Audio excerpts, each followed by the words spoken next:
Soy Pablo Lascurain y esto es El Arte de Entender, un espacio para cuestionar y reflexionar sobre los temas que más afectan nuestro día a día y que no tenemos presente.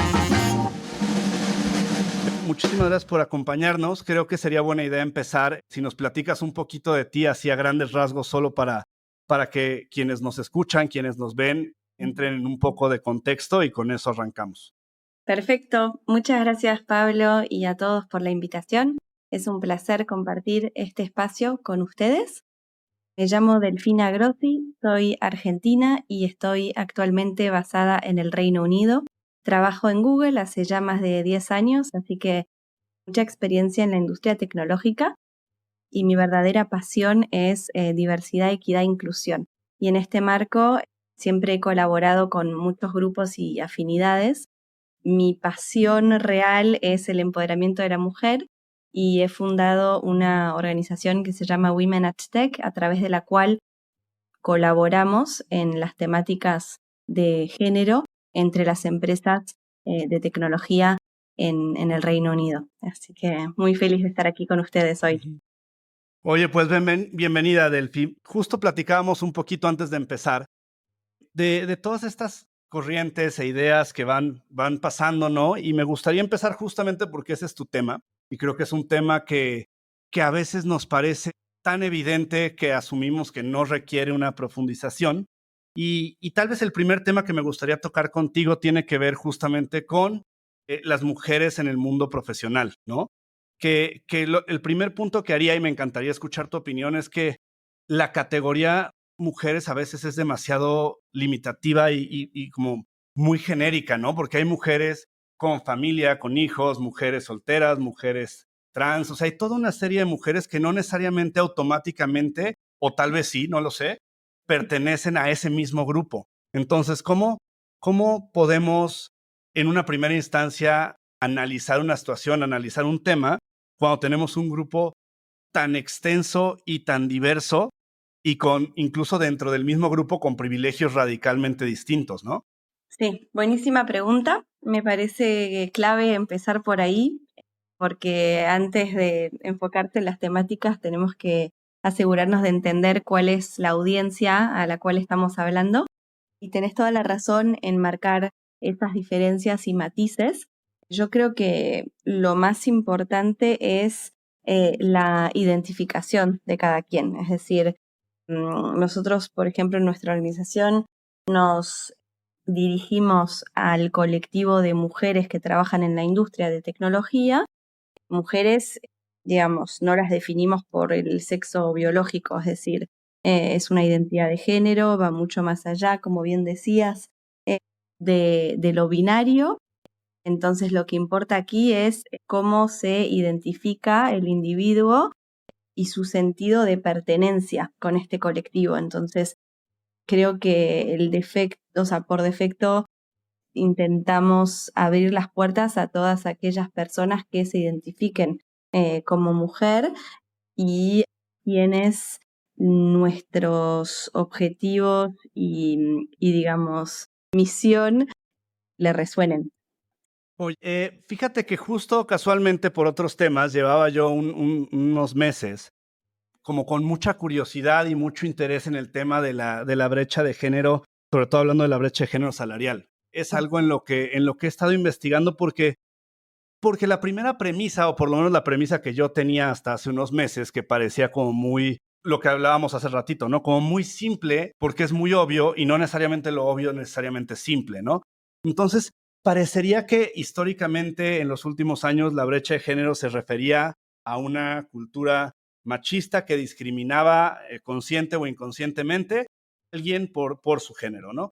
Y sin embargo, estos últimos meses he estado como tratando de estudiar el tema, tratando de entender las causas, porque a mi parecer, si el tema era que había un jefe, por ponerlo como muy simple, como un jefe hombre machista, pues parecería que es algo relativamente fácil de resolver sistémicamente en términos de, bueno, o cambias la orden o cambias al jefe. Sin embargo, ha habido un montón de estudios que tienen complejidades mucho más profundas. Entonces te voy a compartir dos que justamente son los que estaba leyendo. El primero tiene que ver con un estudio que se hizo en Estados Unidos justamente de brecha salarial y el finding más grande tuvo que ver con que más que una brecha salarial identificada, lo que pasa es que si lo vas viendo por edades, entre los 25 y los 35 años es donde hay donde se despegan absolutamente los salarios. Y lo que señalaba ese estudio en particular es que muy probablemente tenía que ver con la edad fértil de las mujeres, ¿no? Entonces, después era muy difícil hacer el catch-up. ¿Por qué? Porque quien se queda trabajando, pues te lleva 3, 4, 5 años de carrera profesional y después muy difícil. Ese era un finding interesante.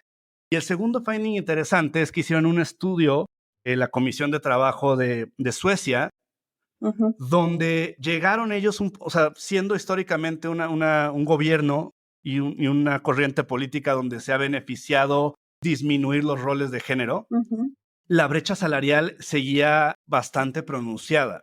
Y entonces ellos más bien lo que encontraban como data es que también hay como esta conexión, por ejemplo, aún disminuyendo mucho la brecha, más bien los roles de género, aún así en los servicios de salud hay mucho más mujeres, ¿no? Cosa que pasa también en lugares como México, pero ahí incluso con políticas de disminución de género, con políticas de equidad en términos de maternidad, paternidad, todo esto, seguía habiendo una especie de vocación o predisposición a este tipo de roles. Y también encontraron, por otro lado, que había esta situación un poco orgánica en que las mujeres tenían mucho más, o sea, otro tipo de ambiciones que no necesariamente eran tan básicas como las de los hombres de quiero más dinero y quiero un puesto más alto. Entonces, no, o sea, no necesariamente, hablando específicamente del caso de Suecia, era un caso de discriminación, sino era un caso como de personal choice, ¿no? O sea, de lo que deciden hacer las mujeres. Y seguramente, pues, no sé, me encantaría en ambos temas como escuchar un poco tu opinión, porque a veces es muy fácil decir como hay brecha de género, pinches hombres, deberían de hacerlo todo mejor. Y ojalá fuera así de fácil, ojalá fuera la decisión de un hombre para que cambiara todo esto, pero en realidad hay muchos otros elementos como de la carga de los hijos, la carga del hogar, pero también las decisiones personales, ¿no? También lo que alguien quiere hacer. Me parecía muy interesante en el estudio de Suecia, que decía que lo más interesante es que ante la disminución de roles de género, seguía habiendo una gran cantidad de mujeres que en un momento de su vida decían, yo la verdad es que quiero dedicar unos años a la maternidad. Nadie me está sacando, nadie me está discriminando, sino también tengo yo como individuo pues el poder de decidir hacerlo y listo. Sí, me encanta, me parece dos dimensiones muy interesantes. Voy a empezar por la última que acabas de tocar, que tiene que ver para mí con varias dimensiones. Yo creo que una, evidentemente, es todo lo cultural, en términos de las decisiones que puede llegar a tomar un individuo en un momento dado de su vida, como por ejemplo elegir maternar, y si es que es una elección y se puede llevar adelante, tomarse el tiempo como para dedicarse a los hijos, poner en pausa la carrera y o priorizarla de otra manera, sin dudas, pero siempre y cuando sea una elección. ¿Por qué digo esto? Y yo aquí me gustaría traer un poco la perspectiva del país en el que resido hoy, que es el Reino Unido, en el cual, como en la mayoría de los países, diré, de Occidente, estamos atravesando una crisis demográfica. Y uno de los motivos por los cuales esto sucede es porque, por una cuestión no solo de fertilidad, sino también económica. Es decir, muchas personas de mi generación, de nuestra generación, millennials, con una carrera relativamente desarrollada, ya no es que no quieren necesariamente por una cuestión de ética, sino que realmente no pueden darse el lujo, literalmente, de maternar, porque los costos de asegurar y de darse, un buen apoyo para los niños en los primeros años de vida son ridículos directamente. Entonces, siempre y cuando sea una elección, ¿no? Porque muchas mujeres en este país en particular terminan saliendo del mercado laboral no porque quieren, sino porque no tienen opción. O sea, no les queda otra.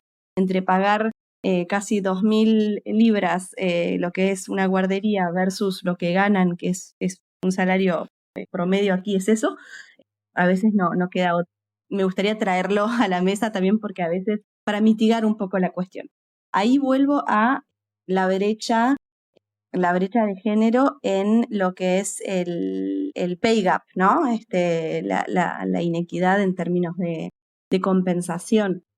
Porque no necesariamente la mujer sale del mercado laboral por una cuestión de elección, sino porque es la que sistémicamente tiende a ganar menos en el hogar tradicional. Y de vuelta estoy asumiendo una pareja heterosexual para este ejemplo.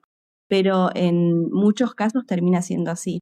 Entonces, sin duda, creo que tanto los gobiernos como las organizaciones, las corporaciones, deben de tomar este asunto y priorizarlo. De hecho, los gobiernos en Europa lo están haciendo porque se dan cuenta de que la natalidad está cayendo abruptamente y necesitan hacer su parte. Entonces hay políticas de apoyo monetarias para estos primeros años de vida, justamente, pero también las empresas se deben de ajustar a las nuevas normas culturales, al momento también en el que las personas hoy deciden, si es que deciden mapaternar, por decirlo, y acompañarlos en todas esas etapas de la vida, ya a través de políticas de apoyo, ya sea de fertilidad, de transición de género, de adopción, de lo que sea, ¿no? Porque ya sabemos que hay varias maneras de conformar una familia.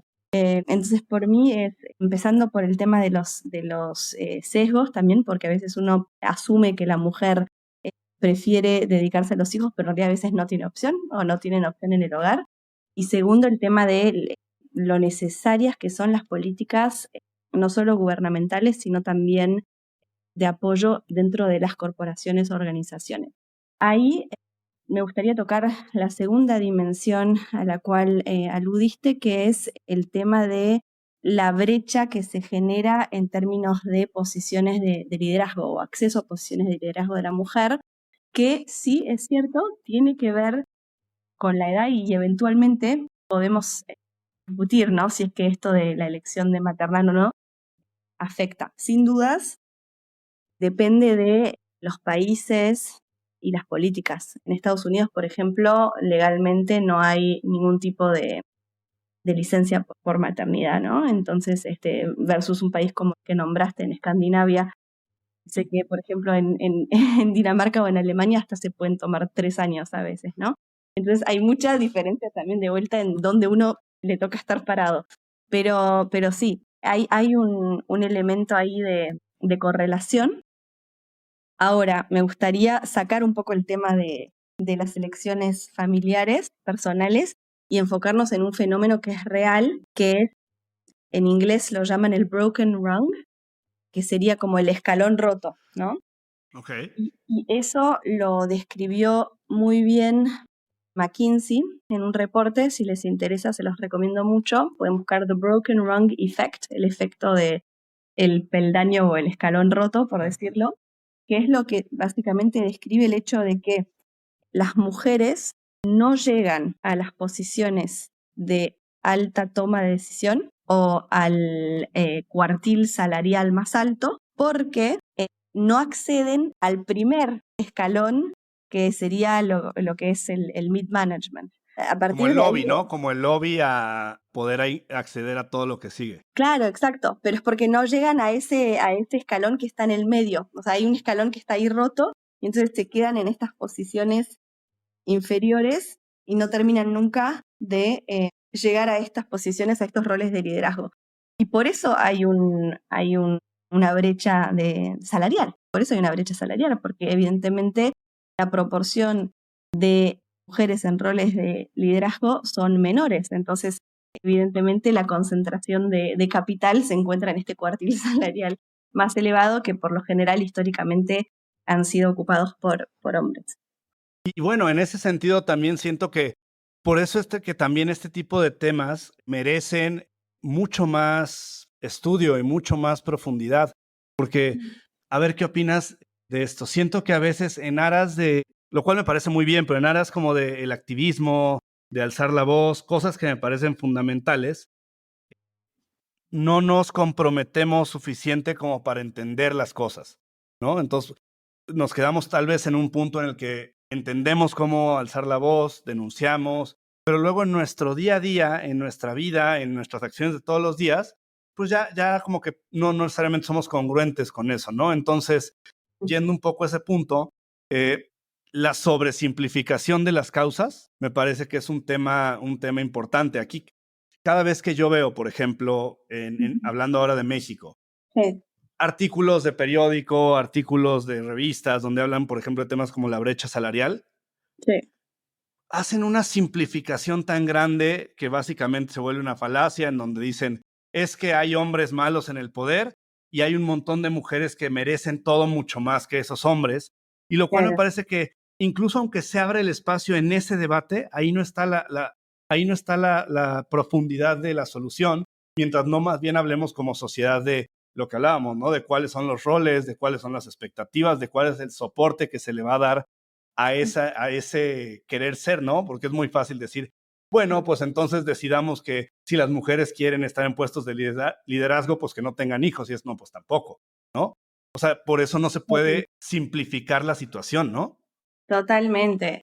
Creo que sería, de hecho es bastante peligroso simplificarle de esa manera, porque lo que estamos, creo que lo más valioso aquí no es necesariamente cuestionar a las personas que están en las posiciones de poder, porque esto es un resultado de legado histórico, cultural, ¿no? Socioeconómico, sino más bien desafiar el status quo, es decir, no a la persona que está en el poder, sino más bien al sistema y hacernos esas preguntas, ¿no? ¿Por qué esta mujer que entró este mismo año, que tuvo una performance similar a la de su colega que es hombre, tarda más en obtener este ascenso, por ejemplo? Entonces ahí es donde empezamos a hacer preguntas basadas Puntuales, ¿no?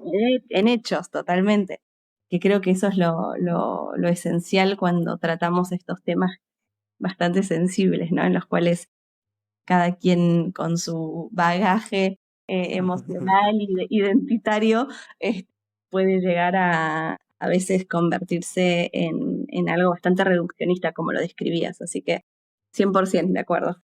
Fíjate que algo que pasó aquí en México, no necesariamente en todos los casos, porque creo que nada hay como reglas perfectas que sea como siempre o nunca, pero pasó bastante que hace algunos años se empezó a exigir por tema legal que el 50% o sea, las cuotas de género básicamente, ¿no? Que el 50% de las diputadas o de las funcionarias fueran mujeres.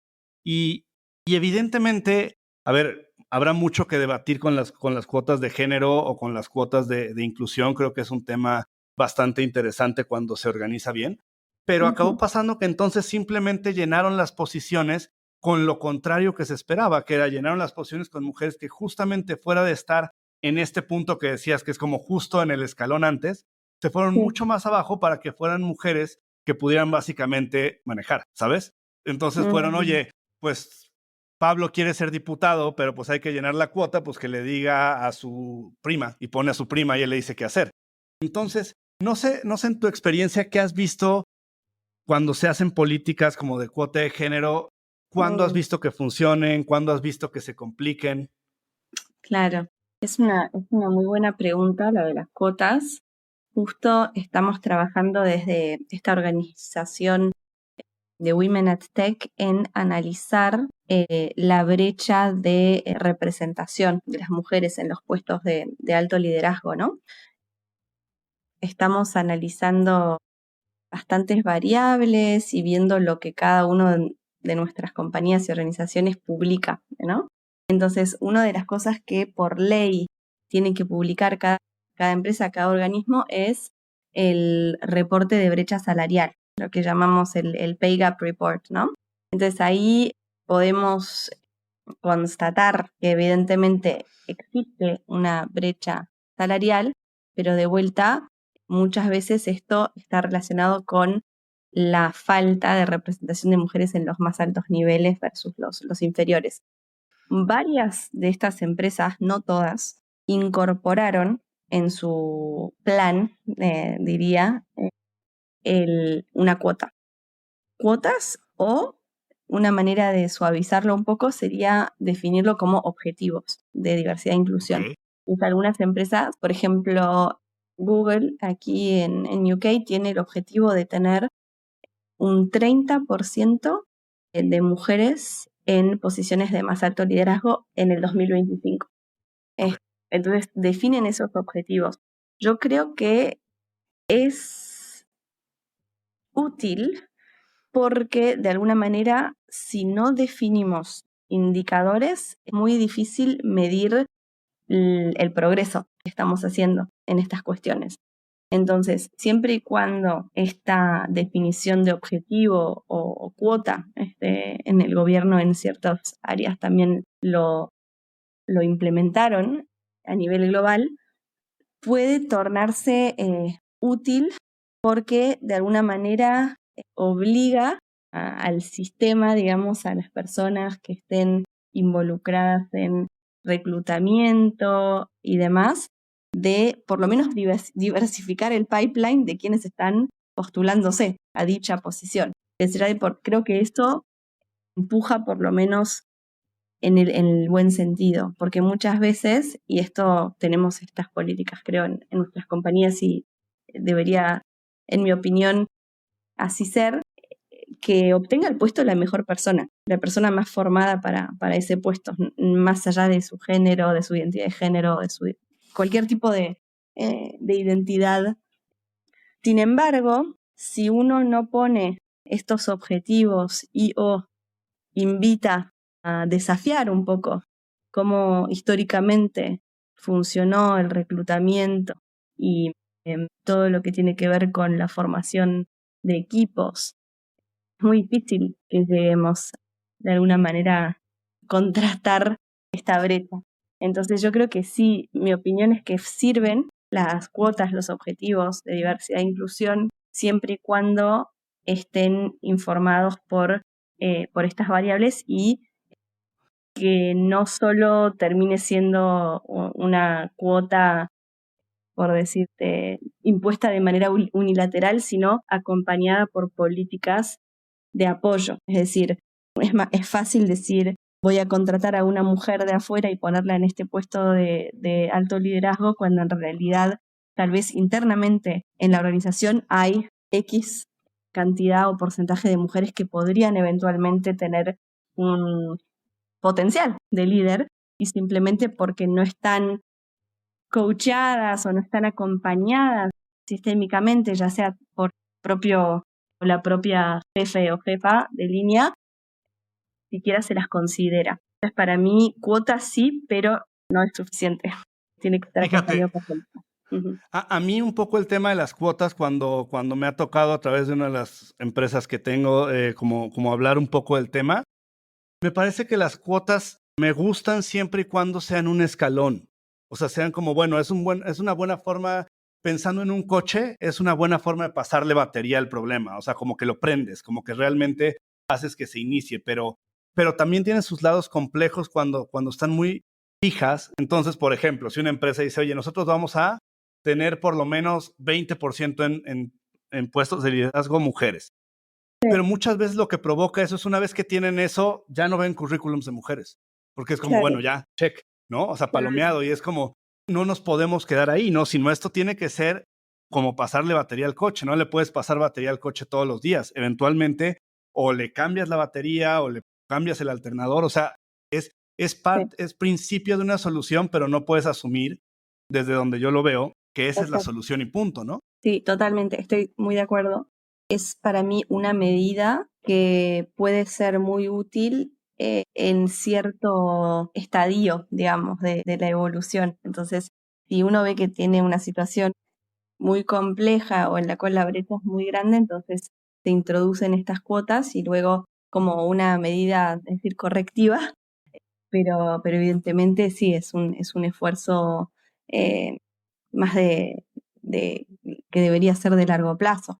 Entonces, creo que ahí por esto las empresas tienen la obligación de publicar este reporte que te comentaba de brecha salarial cada año. Entonces yo creo que así como existe este reporte, deberíamos analizar también, ya sea en el sector privado y público, cómo es y cómo evoluciona realmente la trayectoria de las mujeres o de las personas que pertenecen a grupos minoritarios en general dentro de estas organizaciones, porque ahí es donde se vuelve interesante, cuando uno empieza a seguir, ¿no? ¿Cómo está progresando esta persona? Y si no, ¿por qué?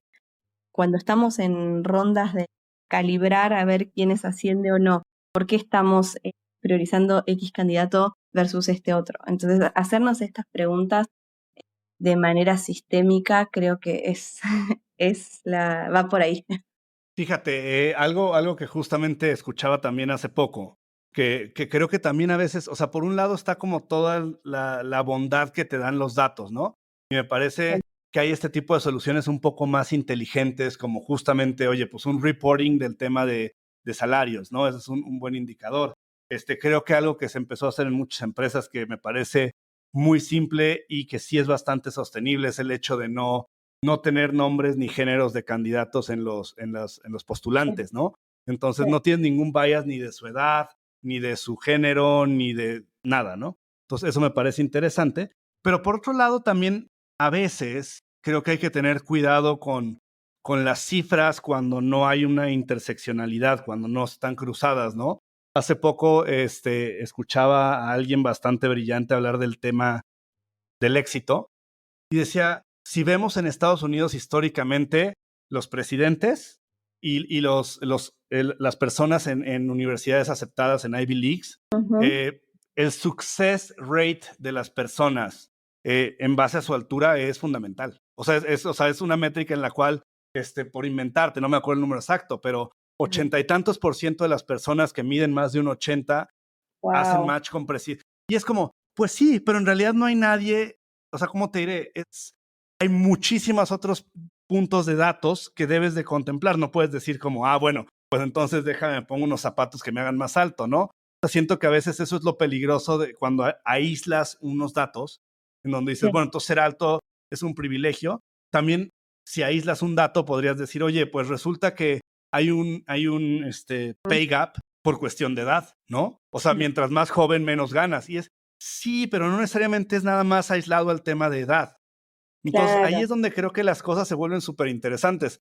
Yo pienso que si mañana salen todos los de 20 años a decir, oye, es que hay un pay gap con los de 50 y exigimos que se nos pague lo mismo, pues tendrían el argumento de que en datos claramente sí hay una disparidad. Pero es como, espera, hay que considerar muchas cosas más, ¿no? Sí, totalmente. De vuelta ahí es como el peligro de el enfoque de la data, ¿no? Y en qué dato elegimos enfocarnos y por qué.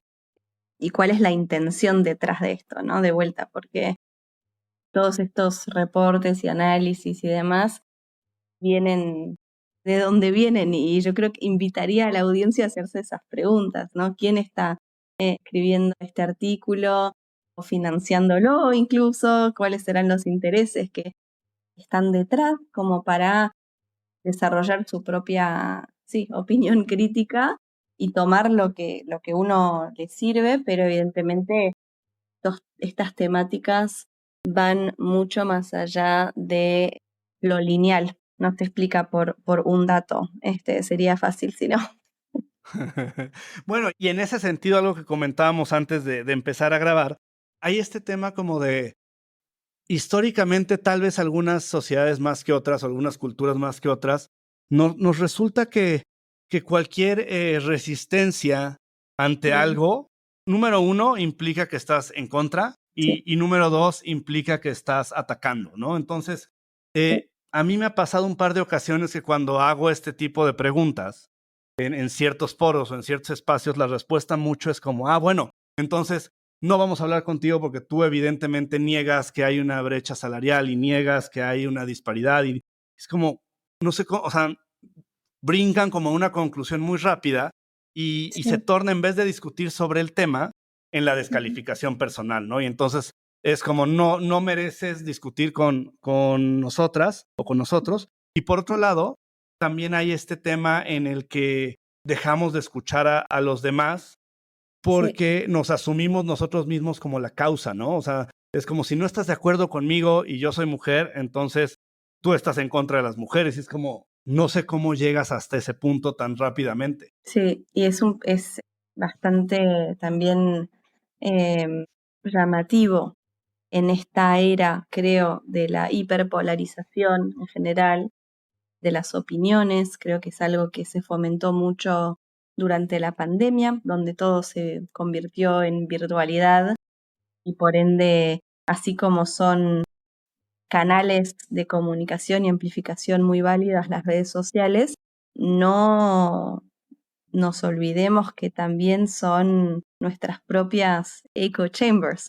Es decir, uno ve y consume y por ende el algoritmo propone lo que está alineado con las creencias y con el comportamiento de uno. Entonces, cuanto más de alguna manera nos aislamos y nos anclamos en nuestras posiciones, menos predisposición tenemos para el debate en general.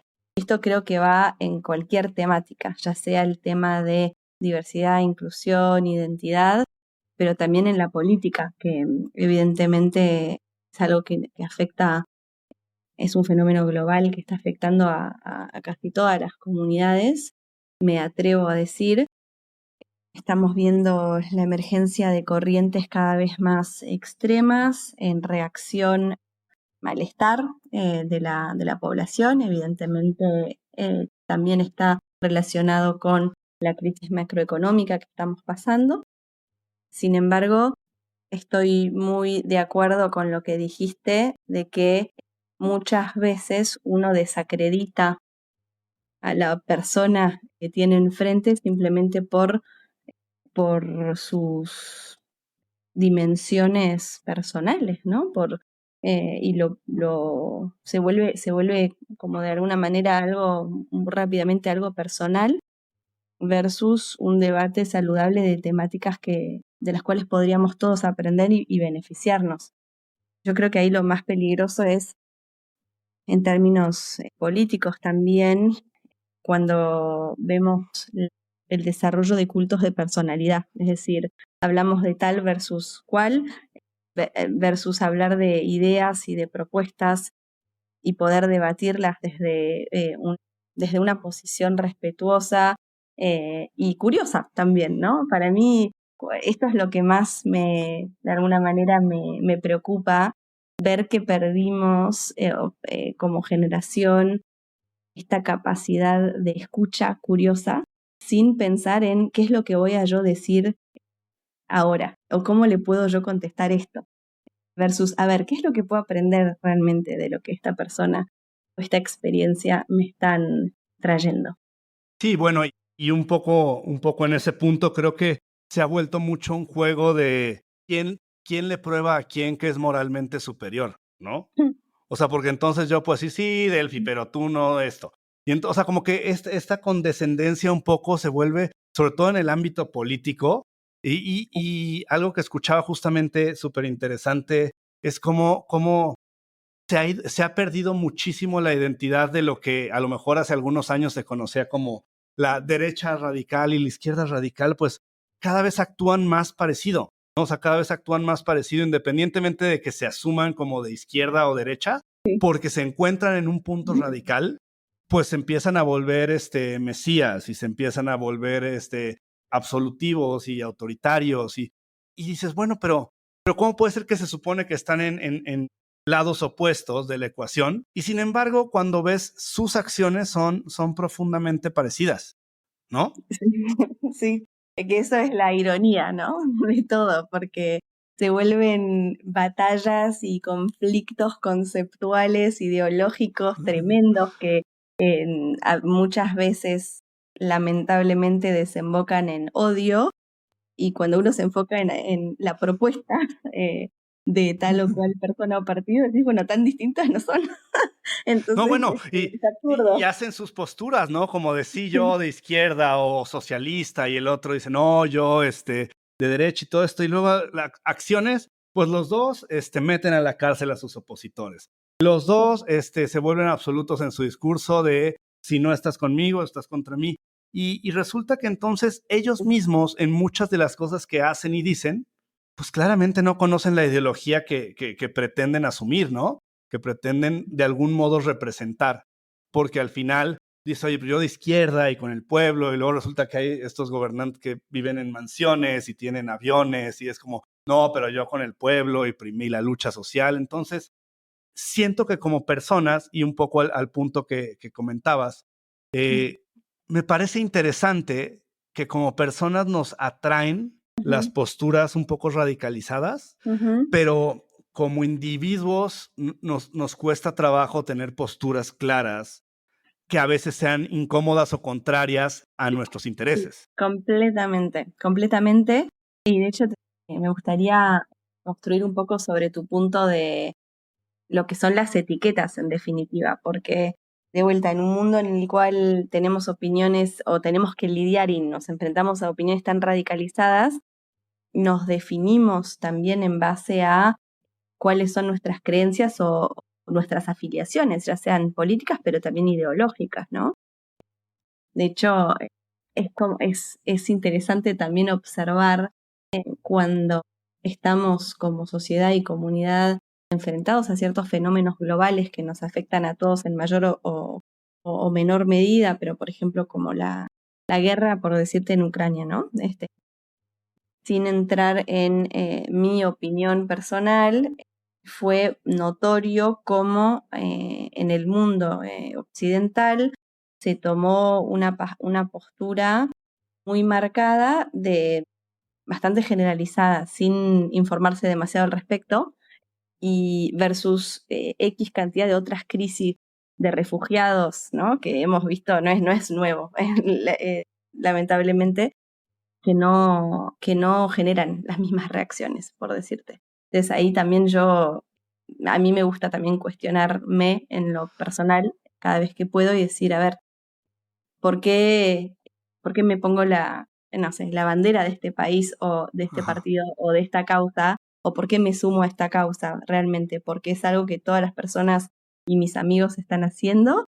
Porque me conviene o porque realmente entiendo la causa y creo en ella. Entonces, para mí es una invitación también para nosotros en pensar y entiendo tu punto y lo comparto, que es cada vez más difícil emitir esas opiniones que tal vez van en contra de la corriente o van en contra de el grupo de afinidad de uno, porque uno en definitiva teme ser excluido. Creo que es algo, ¿no? Es parte de nuestra humanidad, Humano y queremos natural. humano y natural. Sí, y fíjate, a mí algo que me encantó que dijiste ahorita y creo que hoy por hoy se me hace como el principal talento de los seres humanos justamente es la curiosidad, ¿no? Creo que la vida, uno evoluciona en la medida en la que empieza a hacer mejores preguntas. Me parece que vivimos obsesionados con las respuestas, pero las respuestas en realidad no son tan importantes, ¿no?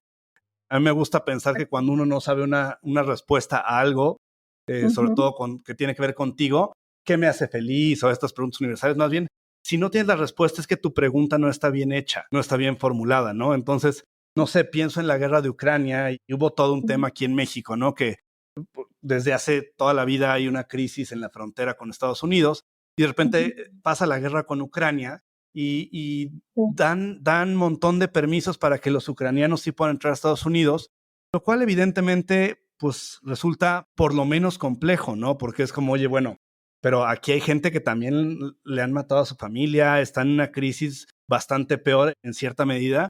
Entonces empiezan a haber todas estas preguntas, ¿no? De bueno, pero también cómo se ven los ucranianos, ¿no? Y cómo nos vemos los latinos, ¿no? Que es como, bueno, eso te lleva a reflexiones interesantes, no necesariamente a asumir nada, pero un poco este tema, ¿no? Decir, oye, pero a lo mejor la crisis en Siria no fue tan importante como la guerra en Ucrania, ¿no? Que es como, tendrá que ver eso, tendrá que ver cómo se ven, tendrá que ver que estén en su Exacto, cercanía en Europa, ¿qué sí, elementos hay? Sin total, juzgar, sino con lo que decías, ¿no? Con esta actitud curiosa de decir, sí, déjame tratar de entender. sí, exacto. Y también entender hasta qué punto Mi opinión como consumidor final, de alguna manera manipulada por, bueno, por tantas corrientes y influencias que tienen que ver con prensa, con, de vuelta, con intereses y con movimientos que van mucho más allá de lo que a veces uno realmente se pone a pensar. Entonces, a mí me choqueó mucho esto que justo ahora que lo acabas de decir, me gustaría comentarlo, pero evidentemente hubo un sesgo un sesgo social que se generó con el tema de los refugiados ucranianos, en particular para el occidente, porque por un tema étnico, literalmente. O sea, Claro. fue un tema étnico, fue un tema de pertenencia, de cercanía, y por ende, ahí, o sea, evidentemente, como humana, tengo mi grado de empatía, pero Ujú. la pregunta es, ¿hasta qué punto y por qué dirijo tanta empatía para esta comunidad versus Sí, tantas sí, sí. otras? Sí, porque me es tan fácil o tan cómodo identificarme con esa situación, ¿no? Versus otras que son mucho más complejas, ¿no? Y eso nos lleva justamente como a esta parte de qué aceptamos o qué no. A mí me parece, por ejemplo, muy interesante cuando de repente hay noticias de ciertas criminalidades y ciertas cosas. Y hace tiempo yo entrevisté a una mujer que admiro mucho y que tenemos una buena amistad, se llama Saskia, Niño de Sí, Rivera. sí, Y algo que a mí me enseñó Saskia, y así lo tengo que definir totalmente, es que a mí me parecía muy, muy impactante que ella hablara con secuestradores, fuera a las prisiones, hablara con mujeres que están igual en la cárcel, viviendo con sus hijos en la cárcel. Y lo primero que ella me enseñó fue, nos gusta pensar como sociedad que todos estos criminales son locos, son psicópatas, son algo que absolutamente viven fuera de cualquier cosa que tenga que ver con nosotros. Y automáticamente lo que sucede es que entonces no somos responsables de nada. Nosotros como sociedad, no, nada. No, pues es el psicópata que se volvió loco. Y ella mm, un poco lo que me compartió esa vez fue como, pues no, en realidad todos socialmente tenemos un poco de piezas de esa complejidad, de ese tipo de criminales, sí, por cómo lidiamos con nuestras injusticias sociales de todo tipo, ¿no? No sé, de distribución de riqueza, de acceso a salud, de acceso a educación, pero es mucho más fácil como sociedad decir, ay, no, ese tipo es un psicópata, entonces está loco. Enciérrenlo y hay que olvidarnos de ese tema y que no sí, se vuelva a hablar de eso. totalmente. Creo que ese me encantó. Gracias por compartir. Y buenísimo el trabajo de Saskia. Creo que es clave también cuestionarnos como colectivo, como sociedad, la responsabilidad que tenemos con respecto a estos fenómenos o crímenes, como nos gusta definirlos. Yo creo que esto va tanto, o aplica más bien, más tanto para el tema penal, como para el tema de los consumos, ¿no? Por ejemplo, un tema que ahora me está llamando mucho la atención es la crisis de los opioides, ¿no? En el mundo, pero en Estados Unidos en particular. Y me llama mucho la atención cómo como sociedad lidiamos o decidimos ignorar eh, a este problema que es la adicción, ¿no? Con las drogas. Y creo que aplica también esto de cuestionar hasta qué punto todos estamos de alguna manera entongados en este sistema que tiene que ver con muchas cosas, con el sistema farmacéutico, con, eh, digamos, muchas crónicas de vida y cada caso es individual, pero sin dudas creo que cómo tratamos como sociedad a la adicción, de vuelta es muy poco, es bastante destructiva en realidad, porque no estamos tratando a la persona adicta como un ser humano víctima de un sistema, sino como una persona que tiene que ser de vuelta, como decías tú, como encerrada, rechazada y bueno, no ayuda, o peor, ignorada, que es el caso en Estados Unidos, ¿no? En el cual vemos que hay tanta gente hoy por hoy, eh, bueno, que se mueren, ¿no? Vi el documental, no sé si lo viste, de Nan Goldin, viste la fotógrafa estadounidense sobre este tema, que se los recomiendo mucho, que se llama All the Beauty and the Bloodshed, y ahí muestra un poco su cruzada contra los filantrópicos millonarios estadounidenses que están detrás de esta crisis. Es súper interesante ver un poco de dónde vienen estos problemas de estas crisis y de vuelta cuestionarnos acerca de nuestro rol como parte de la sociedad y cómo tratamos estos, todos estos conflictos. Que para mí, Delphi, el común denominador, pensaría yo que hay dos como, hijo, no sé llamarlos crisis, pero para mí hay dos temas que son como profundamente interseccionales y horizontales en estos temas. Y uno es la tendencia y la necesidad de sobresimplificar todo. Es como, estás triste, te tomas una pastilla. Te cayó mal alguien, pues lo borras de tu vida. Y en realidad, la vida históricamente no es así, ¿no? O sea, no es como que, ¿sabes? O sea, te peleas con tu hermano y no es que entonces lo bloqueas de todos lados y haces como que no existió. Pues en realidad, la vida tiene mucho más complejidad. Es lo mismo si estás triste o si tienes una depresión clínica o si tienes cualquier padecimiento, en realidad hay que lidiar con él en algún momento, pero creo que también en ese sentido las redes han hecho esta sensación de lo que no quieras desaparece lo de tu vida. Y aparte, alineado con el segundo tema que complementa esto, que es el mundo convenciéndote de que en realidad las cosas que te pasan no tienen que ver con tu responsabilidad ni con tus acciones, a través como de pues todas estas ideas como medio clichés, que es como todo pasa por algo y seguro todo es para bien. Y es como, no, pero a ver, o sea, hay una parte que sí, o sea, no es que te deprimas y que la vida se acabó, pero tampoco es como, oye, Delphi, te corrieron porque llevabas 2 meses sin ir a tu trabajo, pero todo pasa por algo. O sea, seguro es para bien. No, pues no.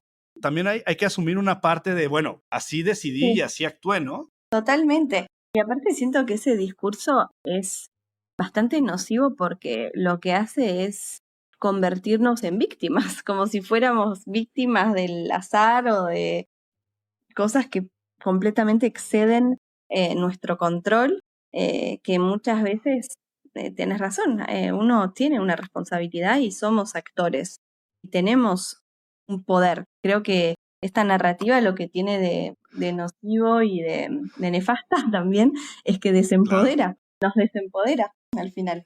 Y al final, o sea, yo creo que lo que es muy atractivo es que para las personas, el que te digan, Delphi, todo lo que te pasa no es tu culpa. Y número 2, el mundo no sabe lo maravillosa y valiosa que eres, entonces tú siéntate a esperar, porque el problema lo tiene el mundo, que no ve que tú deberías ser presidenta de todo el mundo y dueña de todo el mundo, no lo ven, pero tú te lo mereces, que para mí es otro punto interesante, como también ha cambiado o viene cambiando generacionalmente como la cultura un poco del entitlement, en donde hace poco hablaba con un grupo de, yo ya estoy medio viejo, pero de jóvenes de 20 años, y su queja un poco común es que no se les reconocía como personas exitosas. Y para mí era como, o sea, otra vez compartiendo contigo la actitud curiosa, porque me da igual juzgarlos o no, pero la actitud curiosa era, ¿qué es lo que sientes que no estés reconocido? O sea, ¿qué es lo que haces de forma espectacular? ¿Qué es lo que, o sea, en dónde está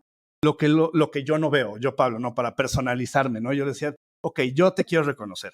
¿Qué no estoy viendo? Eres maravilloso pintando, tienes una mente increíble, has construido una fundación, o sea, enséñame qué es lo que no veo. Y me decían, no, es que yo no he hecho nada de eso solo porque no me han dado oportunidad. Entonces, claro, están mal los demás, porque como Delphi no me ha hecho su jefe, no me ha dejado demostrarle lo increíble que soy. Es, uy, pues, aparte de ser una falacia, pues complica toda la situación. Claro, no, totalmente. Y me parece bastante llamativo que sean gente tan jóvenes, ¿no? En los 20, en los 20, que ya estén posicionando desde ese lugar de víctima, cuando en realidad, bueno, tienen toda la vida por delante. Ahora entiendo de dónde viene tal vez esa narrativa y esa sensación de querer destacarse.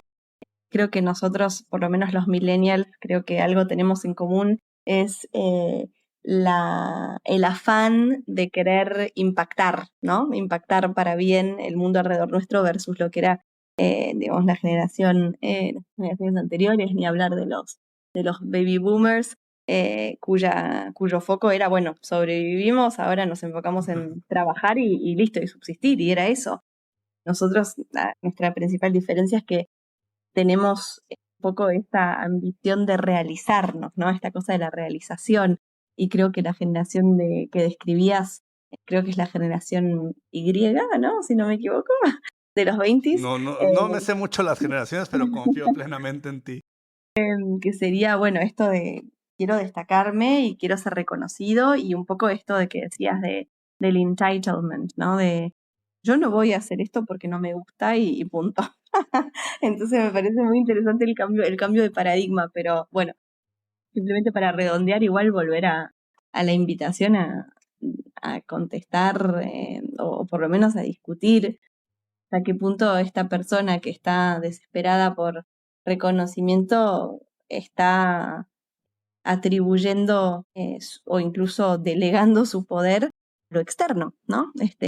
Que eso para mí es un poco una tara de nuestra sociedad como tal, es que ponemos demasiada énfasis en lo externo, es decir, qué es lo que logré, qué tengo en términos materiales, qué posición, cuál es mi estatus, y dejamos que eso nos determine y defina nuestro humor, nuestro estado de ánimo y tantas cosas más. Entonces creo que bien hay mucho trabajo por hacer en términos de volver a uno y encontrar y reconciliarse con el valor de nuestra humanidad, más allá bueno, de esto, del reconocimiento de todo lo que pueda hacer una variable externa que al final todo, bueno, hasta cierta medida puede ser artificial.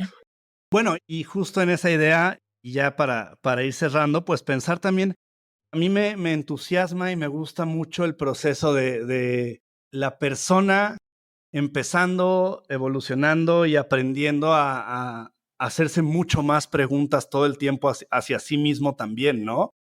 Que creo que es el primer punto. Yo hace mucho, por alguna razón, entre lo que leí, escuché, aprendí, dije, me parece que una gran sabiduría de vida es vivir una vida en donde sientes que no le debes nada a nadie y que nadie te debe nada a ti, que no Ujú, tiene que ver con el agradecimiento.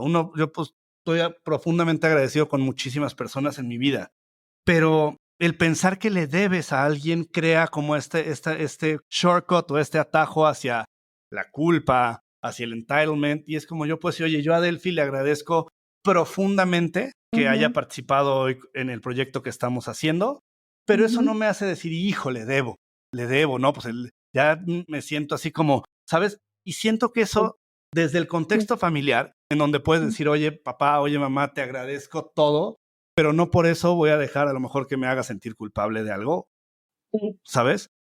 sí, Hacia tu pareja, hacia todo el mundo, que es como, no es falta de agradecimiento, en realidad es como esta falta. Y al revés también, ¿no? O sea, yo puede ser que sí, ayude a tal persona, no necesito que me lo pagues, no necesito que te sientas obligado, sino en realidad es como, muchas gracias y ya está.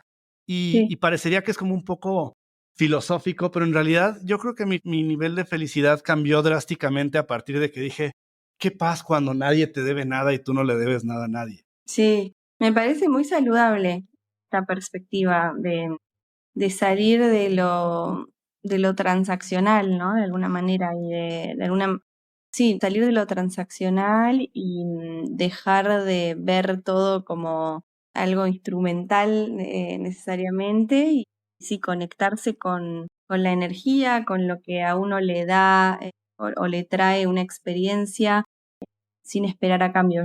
Yo siempre vuelvo a esto porque uno no puede controlar tampoco lo que la otra persona hace, ¿no? Entonces creo que es la receta para la frustración si uno está esperando algo a cambio, o es como un poco una filosofía de la escasez, ¿no?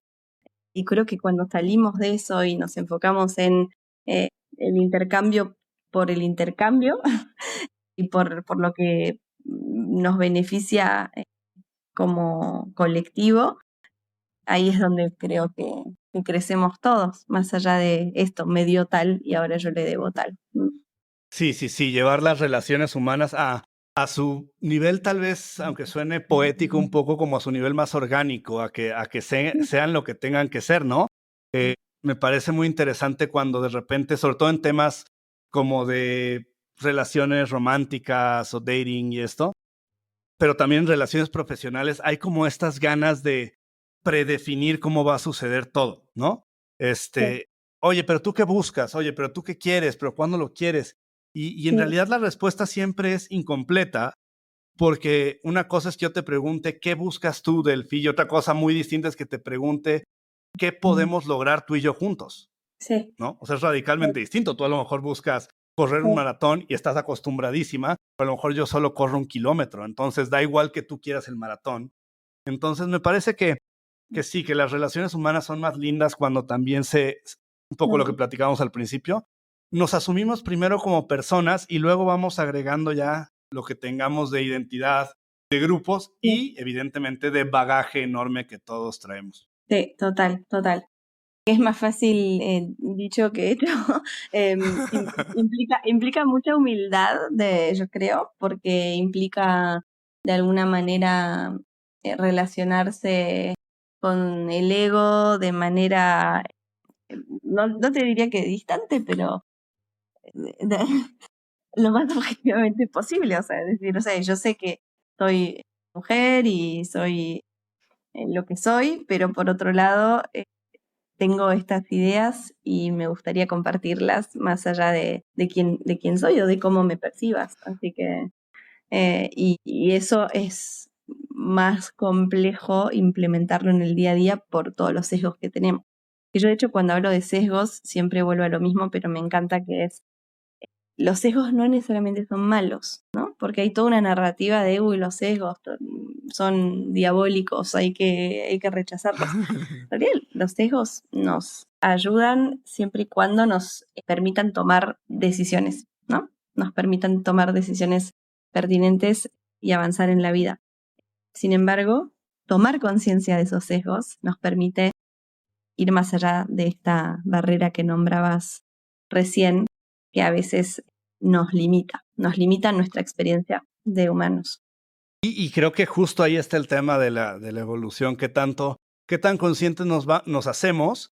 Y también yo creo Ujú, que con la edad, qué tanto también hay cosas que decimos, bueno, ujú, tengo esto, sea un sesgo o sea una forma y digas, tal vez ya no la quiero, o sea, tal vez no la quiero cambiar, ¿no? O sea, tal vez es algo que lo entiendo, lo veo, lo noto y, sí, y, y lo acepto, ¿no? Y por otro lado, también el entender que mientras más veamos las cosas, por ejemplo, una discusión que típicamente tengo y me gusta tener tiene que ver con las expectativas y es como esta idea de no, no, no, es mejor todo en la vida sin expectativas. Y yo digo, a ver, las expectativas son muy lindas, como que te emocionan, te ujú, entusiasman. El problema es que la gente se decepciona si no pasan las expectativas. Lo sí, cual yo digo, bueno, entonces estamos hablando de dos temas distintos. El problema es que te decepciones. Para mí es lindísimo decir, hoy voy a, no sé, a comerme un helado. ¡Qué ujú, padre! Pone de buenas, me hace salir más temprano en mi casa. Si llego y está cerrado el lugar de los helados, no me decepciono. Nada más, pues no se logró y no se logró. Entonces, creo que es un poco una actitud en la que podemos como empezar a tener de, ¿por qué no mejor vamos viendo, nos deshacemos un poco de nuestras reglas que son como súper drásticas y nos volvemos, como dice Delphi, curiosos en ujú. decir, ¿por qué esto? ¿Por qué no esto? ¿A mí me gustaba esto o no me gusta? O tal vez antes no me gustaba y ahora sí. Y creo que en ese sentido, pues también la vida se nos hace un poco más fácil.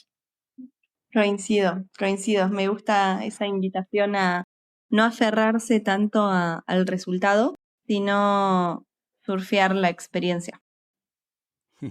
Oye, Delphi, muchísimas gracias por haber platicado hoy. Siento que nos podíamos seguir platicando 3 días más, pero te agradezco muchísimo.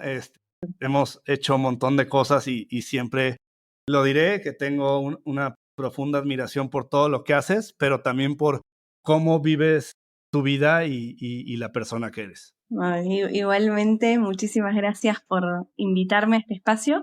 Me parece espectacular. Siempre que hablamos tenés un nuevo proyecto y me encanta que me hagas parte. Así que muchísimas gracias, Pablo. Bueno, Delphi, fue un gusto y pues hablaremos pronto. Hasta pronto. Gracias por acompañarme en este episodio y como siempre, si tienes alguna pregunta o algún comentario, solo tienes que entrar a pablolascurain.com/pregunta y me encantará saber qué estás pensando.